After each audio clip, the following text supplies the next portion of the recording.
ಇಷ್ಟು ಅವ್ಯವಹಾರ ಆಗಿದೆ ಅಂತೇಳಿ ಬಂದಿದ್ರು. ಅವ್ರ ಕುಟುಂಬದ ಬಗ್ಗೆ ಬಂದಿದ್ರು. ನಾನು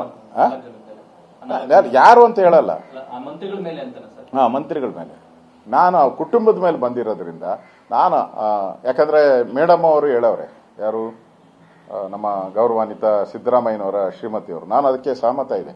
ನೀವೇನೋ ರಾಜಕಾರಣ ಮಾಡ್ಕಂತೀರಾ, ಮನೆಯವ್ರನ್ನೆಲ್ಲ ಯಾಕೆ ತರ್ತೀರಾ ಅಂತೇಳಿ ನೋವಿನಿಂದ ಹೇಳಿದ್ದಾರೆ. ನನಗೆ ಅದು ಸಹಮತ ಇದೆ.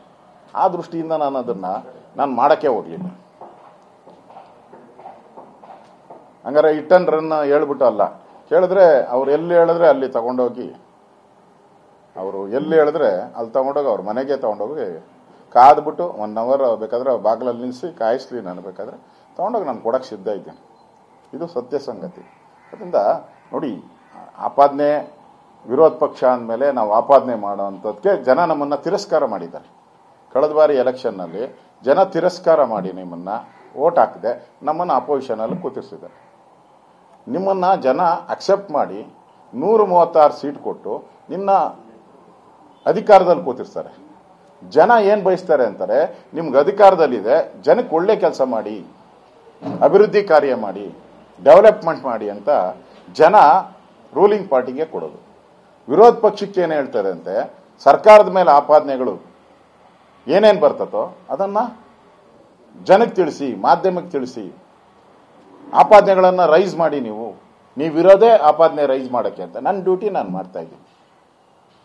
ನೀವು ಅಭಿವೃದ್ಧಿ ಮಾಡದೆ ಕಳೆದ 16 ತಿಂಗಳಲ್ಲಿ ಒಂದೇ ಒಂದು ಅಭಿವೃದ್ಧಿ ಕಾರ್ಯ ಈ ರಾಜ್ಯದಲ್ಲೇ ಆಗಿಲ್ಲ. ಒಂದೇ ಒಂದು ಅಭಿವೃದ್ಧಿ ಕಾರ್ಯ ಅವರ MLAಗಳು ಹೇಳಿದ ಪ್ರಕಾರ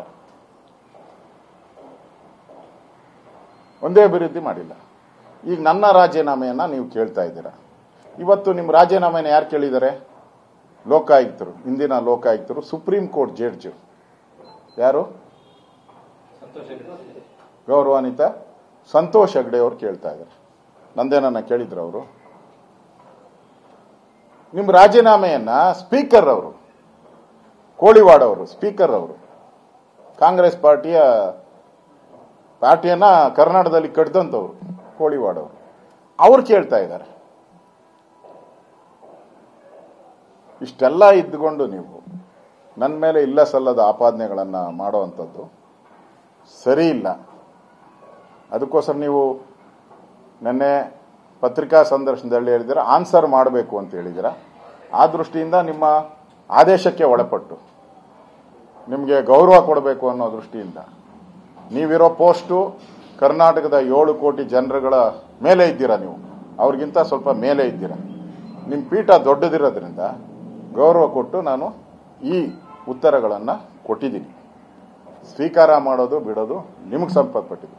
ಆದರೆ ನನ್ನ ಆತ್ಮಸಾಕ್ಷಿಗೆ ನ್ಯಾಯಾಲಯ ನನಗೆ ಗವರ್ನರ್ ಅವರು, ಕಾಂಗ್ರೆಸ್ಸಿನ ಗವರ್ನರ್ ಅವರು, ಲೋಕಾಯುಕ್ತ, ಇದು high court, chief justice of Karnataka ಎಲ್ಲರೂ ಕೂಡ ನನಗೆ ಕ್ಲೀನ್ ಚಿಟ್ ಕೊಟ್ಟಿದ್ದಾರೆ. ಅದರಿಂದ ಇಷ್ಟಿದ್ದು ನನ್ನ ಮೇಲೆ ಆಪಾದನೆ ಮಾಡ್ತೀರಿ ಅಂತ ಇದು ದ್ವೇಷದ ರಾಜಕಾರಣ ಅಲ್ಲದೆ ಇನ್ನೇನು ಇಲ್ಲ. ನಿಮ್ಮ ಮೇಲೆ ಬಂದಿರೋ ಆಪಾದನೆಯನ್ನ ಅದಕ್ಕೆ ಏನು ನ್ಯಾಯಯುತವಾಗಿ ಕೋರ್ಟಲ್ಲಿ ಹೋಗಿ ತೀರ್ಮಾನ ಮಾಡ್ಕೊಬೇಕು, ಕೋರ್ಟಲ್ಲಿ ತೀರ್ಮಾನ ಮಾಡ್ಕೊಬೇಕು.